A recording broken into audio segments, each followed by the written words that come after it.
तो आइए अब अगले वीडियो में बात करते हैं मिसेल निर्माण की।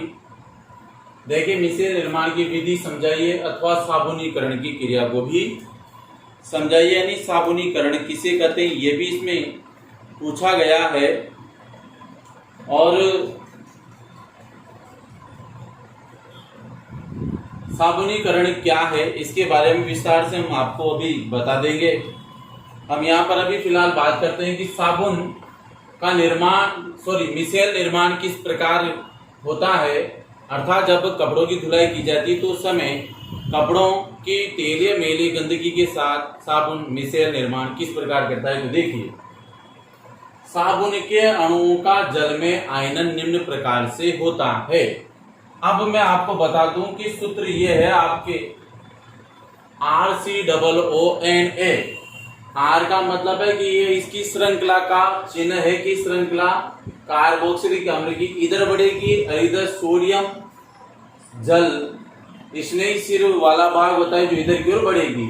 जब इसको जल में डाला जाता है तो जल में ये कार्बोक्सिलिक प्लस सोडियम में क्या हो जाता है, टूट जाता है और इस प्रकार की संरचना का निर्माण करता है। जैसे मान लीजिए कि जो पूंछ वाला जो सिरा है आपका, जो दिखाई दे रहा है आपको रेड कलर से, ये आपकी इसकी पूंछ है जो कार्बोक्सिलिक श्रृंखला होती है। और आपके पूंछ वाला सिरा जो है ये इस प्रकार है, ये कार्बोक्सिलिक श्रृंखला से जुड़ा हुआ हिस्सा होता है। इधर आपके सिर है जहां पे आपकी क्या होता है, सोडियम जुड़ा होता है, इसको हम सिर कहते हैं। तो ये श्रृंखला आपकी कार्बोक्सिलिक की है जिसको हम कहेंगे जल विरोधी। और ये वाला जो सोडियम वाला भाग है इसका क्या कहलाएगा, सिर कहलाता है। तो इस प्रकार से ये मैं आपको बता दूं कि इस प्रकार की संरचना का निर्माण कर लेता है और ये संरचना इस प्रकार से बन जाती है। इसको हम कहेंगे मिसेल का आयनन अर्थात मिसेल की संरचना। ये कैसे बनती है इसका विस्तार अब हम देखते हैं। देखिए, यहाँ पर दोबारा अगर समझ में आए तो देख लीजिए, यहाँ कार्बोक्सिलिक सोडियम कार्बोक्सिलिक है। ये आर का मतलब यहाँ पे कि कार्बनिक श्रृंखला है। COO कार्बोक्सिलिक अम्ल का सूत्र होता है, इसके साथ सोडियम जुड़ा हुआ है तो सोडियम कार्बोक्सिलिक अम्ल की लंबी श्रृंखला है। ये जैसे पानी में जाएगा तो इसमें कार्बोक्सिलिक ऋणायन और सोडियम धनायन अलग अलग टूट करके इस प्रकार से संरचना बनाता है, जिसमें सोडियम तो जल में घुलनशील होता है और जो इसकी कार्बोक्सिलिक श्रृंखला होती है ये मैली या तेली गंदगी की ओर उसको कपड़ों की ओर खिंची हुई होती है या उसकी ओर घुलनशील होती है। तो देखिए, साबुन का जल स्नेही भाग, जल स्नेही भाग कौन सा, ये वाला जिसको हम कहेंगे सिर, मैल या गंदगी की बूंद से क्या होता है बाहर की ओर, ये वाला भाग। अब ये संरचना देख रहे हैं आप, ये आपके यहाँ पर एक संरचना बनी तेलीय मैली गंदगी की कपड़े के ऊपर, ठीक है। अब इस पे जो है ये तेल या मैली गंदगी की ओर स्नेही भाग यानी साबुन का जल स्नेही जो भाग होता है ये वाला, ये सिर वाला भाग, ये क्या होगा, गंदगी की बूंद से बाहर जल की ओर होता है। ये जल की ओर है, इधर पानी में घुलनशील सिर है, इसको हम सिर कहेंगे। ये पानी की ओर है, गंदगी से दूर है। तथा जल विरोधी यानी कि पूंछ भाग अंदर की ओर रहता है। किसकी अंदर की ओर, तेलीय मैली गंदगी यानी कपड़े की ओर ये पूंछ होती है। इस प्रकार साबुन के कण साबुन के कण क्या होते हैं, मैल की बूंद को चारों ओर से क्या करते हैं, घेर कर चित्रानुसार मिसेल का निर्माण करते हैं। तो देखिए, साबुन के क्या हुए कण, ये कण है, चारों ओर से इसने घेर लिया और इस प्रकार से तेलीय मैली गंदगी की चारों इस प्रकार से मिसेल का संरचना का निर्माण करते हैं। इस प्रकार साबुन लगे गंदे कपड़े जिसे आप पानी में डालते हो, तो पानी में जैसे डालोगे तो तेलीय मैली गंदगी तो उसमें रह जाएगी और ध्रुवीय सिरे यानी जल स्नेही सिरे के साथ कपड़ा सफाई के साथ क्या हो जाएगा, बाहर आ जाएगा। जैसे आप उसको खंगालते हो कपड़े को तो वह खंगालने मात्र से कपड़े हमारे साफ हो जाते हैं। इसे साबुन से शोधन की क्रिया करते हैं। साबुन से शोधन की क्रिया का मतलब है साबुन से सफाई की क्रिया, इसको कहा जाता है। विस्तार यहाँ पे देखिए,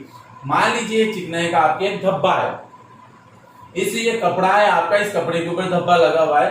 चिकनाई की बूंद के चारों ओर साबुन के आए, जैसे आप इसके ऊपर साबुन लगाओगे तो इस प्रकार से आयन बनेंगे जो कि आपको यहाँ पे दिख रहे हैं। ये आयन इसको क्या करते हैं, सिर और पूंछ वाले सिरे यानी जल स्नेह और जल विरोधी सिरे से चारों ओर से क्या करते हैं, घेर लेते हैं। ये आर का मतलब है आपके कार्बोक्सिलिक वाला सिरा पूंछ, और ये सोडियम वाला भाग है आपके सिर। तो ये क्या करेगा, पूंछ वाला सिरा तेले मेले गंदगी की ओर होता है और सिर वाला भाग क्या होता है आपके जल की ओर होता है। तो ये वाला हिस्सा क्या होता है, पानी की ओर क्या करेगा, ये गति करता है। सिर वाला भाग पानी की ओर गति करेगा, दौड़ेगा, तो पूंछ भी इसके साथ क्या होगी, खिंची हुई पानी की ओर गति करती है, जिसके फलस्वरूप क्या होता है, ये तेल या मेले गंदगी क्या होती है, कपड़े से बाहर आ जाती है। ये इसको पानी में क्या करता है, छोड़ देता है। कपड़े को खंगालने मात्र से कपड़े से सारी गंदगी क्या होती है, साफ हो जाती है। इस प्रकार ये मिश्रण की संरचना के बारे में मैंने आपको समझाया। अब हम बात करेंगे कि यहाँ पर साबुनीकरण क्या है। तो देखिए, जब मैं आपको यहाँ पे एक समीकरण बता देता हूं, C17H35 COOH plus NaOH equal to, यहां पर होगा आपके C17H35 COONA प्लस H2O। अब देखिए यहाँ पे के निर्माण, साबुन का निर्माण वसा के अभिक्रिया कराने से होता है। मतलब आपने वसा लिए है ये वाली, यानी कि कार्बोक्सिलिक श्रृंखला वाली आपने वसा ये लिए, इसको हम वसा मानेंगे। ये आपका सोडियम हाइड्रोक्साइड क्षार है। ये क्षार से भी क्रिया करके धन आयन और OH ऋण आयन है। यहां से यहां तक ये ऐसे कैसे उठ जाएगा, यहां से आपका हाइड्रोजन अलग हो जाता है। ये इस OH के साथ अभिक्रिया कर लेता है। इसके स्थान पर क्या होगा, हाइड्रोजन के स्थान पे N, C17H35 COONA। तो यहां से सोडियम कहाँ गया है, H के स्थान पर। तो ये हो गया आपके साबुन का सूत्र C17H35 COONA। यहाँ OH था, यहाँ H था, ये बच गया आपके H2, जल यहाँ से बाहर निष्कासित हो जाता है। तो इस उपरोक्त अभिक्रिया में वसा अम्लों को, इस उपरोक्त अभिक्रिया में ये वसा अम्ल हैं अपने आप में, इन वसा अम्लों को किसके साथ, क्षार, या आपका सोडियम हाइड्रोक्साइड क्या है, क्षार।